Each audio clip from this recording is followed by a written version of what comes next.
Welcome.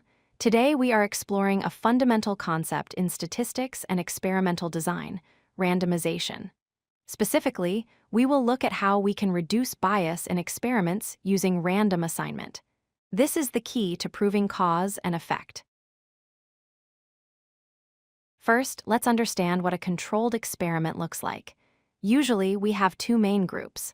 The treatment group, which receives the medicine, intervention, or change we are testing, and the control group, which does not receive the treatment or often receives a placebo, which looks like the treatment but has no effect.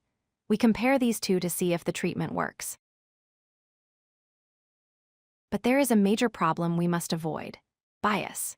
If we let people choose which group they want to be in, or if the researcher chooses for them, the groups might be different from the very start. For example, if healthier people are all in one group and sicker people are in the other, we won't know if the results are due to the medicine or just because the patients were already healthier. These underlying differences are called confounding variables. The solution is random assignment. This is a strict process where every single participant in the study has an exactly equal chance of being placed in either the treatment group or the control group. It is like flipping a fair coin for every person. Let's visualize this.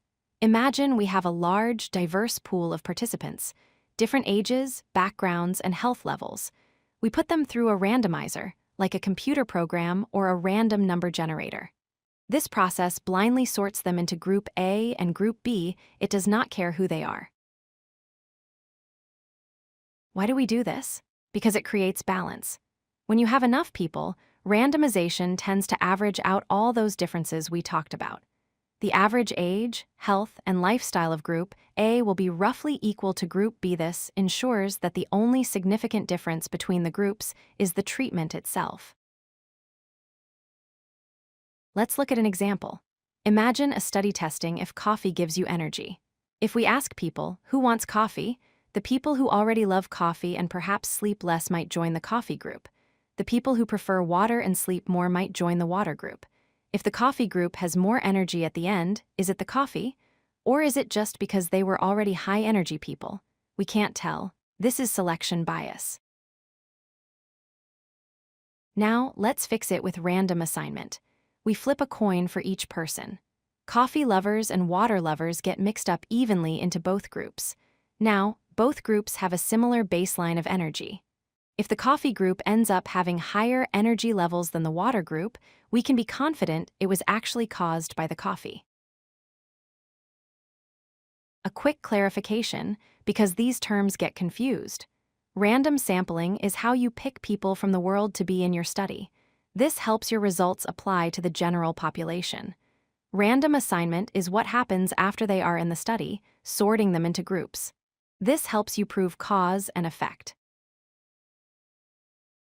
To summarize, random assignment is our best defense against bias.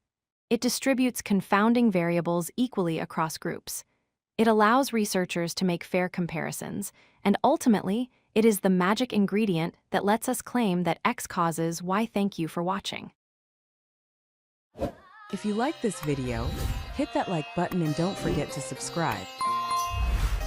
Visit codelucky.com for more such useful content.